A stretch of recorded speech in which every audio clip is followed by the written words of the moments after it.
Halo semuanya, kali ini kita akan membahas materi angket. Disimak baik-baik ya. Di sini yang pertama, kami akan menjelaskan tentang apa itu angket. Kuesioner atau angket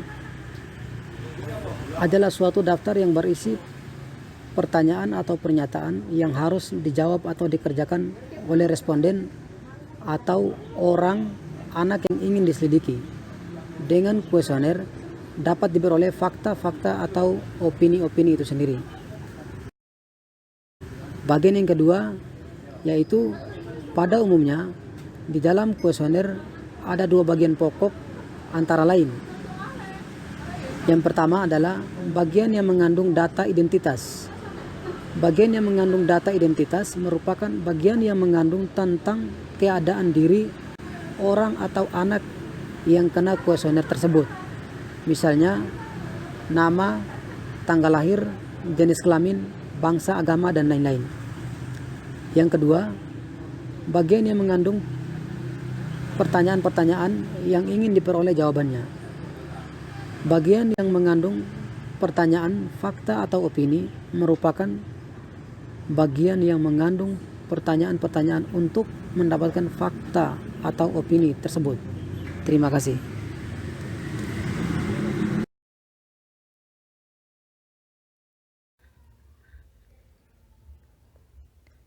Selanjutnya kita akan membahas mengenai jenis-jenis kuesioner. Jenis-jenisnya ini ada 3. Yang pertama, pertanyaan-pertanyaan yang tertutup atau closed questions. Yang kedua, pertanyaan-pertanyaan yang terbuka atau open questions. Dan yang ketiga, pertanyaan-pertanyaan yang terbuka dan tertutup atau open and closed questions. Oke, yang pertama kita akan membahas mengenai pertanyaan-pertanyaan yang tertutup atau closed questions. Nah, pertanyaan seperti ini adalah pertanyaan yang berbentuk, yang dalam hal ini responden tinggal memilih jawaban-jawaban yang telah disediakan di dalam kuesioner itu sendiri. Jadi, jawabannya telah terikat dan responden tidak dapat memberikan jawabannya secara bebas yang mungkin dikehendaki oleh responden tersebut. Dan yang kedua merupakan pertanyaan-pertanyaan yang terbuka atau open questions. Nah, pertanyaan seperti ini adalah pertanyaan yang masih memberikan kesempatan seluas-luasnya bagi responden untuk memberikan jawaban atau tanggapan terhadap kuesioner tersebut. Dan yang terakhir merupakan pertanyaan-pertanyaan yang terbuka dan tertutup atau open and closed questions.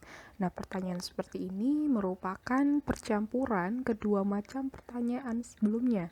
Dalam kuesioner ini, di samping adanya pertanyaan terbuka, juga terdapat pertanyaan yang tertutup.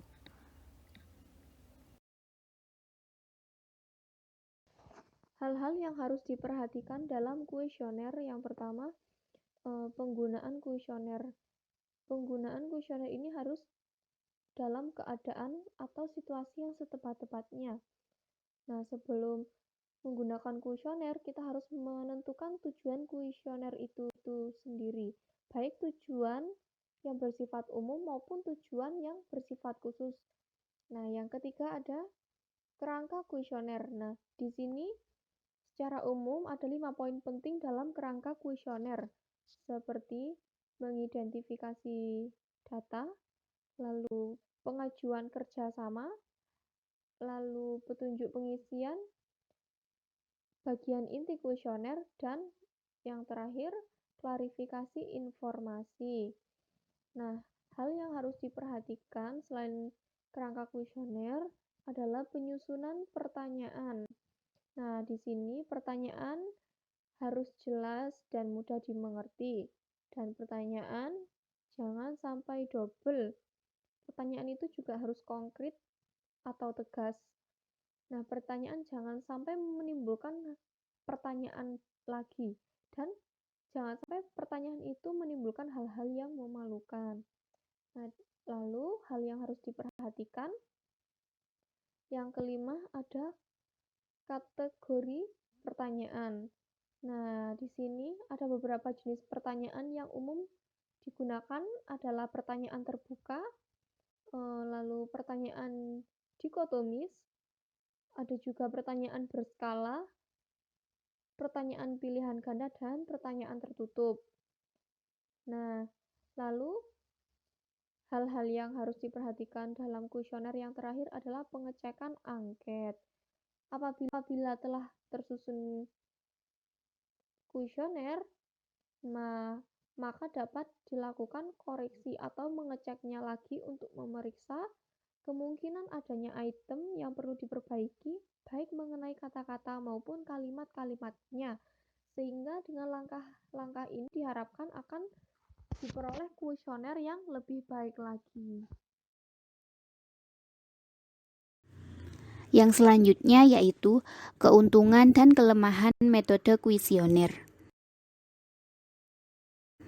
Keuntungan dari metode kuesioner, metode ini merupakan metode yang dinilai praktis, karena dalam waktu yang singkat dapat diperoleh data yang banyak dan dapat dilakukan sekalipun tempatnya jauh.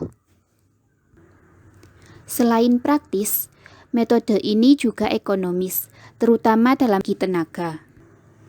Dengan menggunakan kuesioner, tenaga yang diperlukan sangat sedikit. Dengan metode ini, orang juga dapat menjawab dengan terbuka atau leluasa, tidak dipengaruhi oleh teman-teman yang lainnya. Sedangkan kelemahan dari metode kuesioner, metode ini ada kemungkinan pengamat tidak dapat bertatap muka secara langsung dengan responden. Sehingga apabila pertanyaan yang kurang jelas, maka responden akan sulit untuk mendapatkan keterangan yang lebih lanjut. Juga pertanyaan-pertanyaan yang terdapat dalam kuesioner telah tertentu, tidak dapat diubah atau disesuaikan dengan situasi sekitarnya atas kemampuan responden, sehingga sifatnya agak kaku. Metode ini juga sukar untuk mengadakan koreksi atau cek terhadap jawaban responden. Metode ini juga sulit untuk memberikan jaminan bahwa semua kuesioner yang telah disebarkan akan kembali seluruhnya.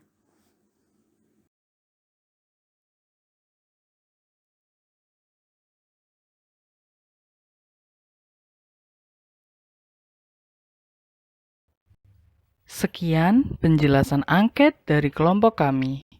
Terima kasih.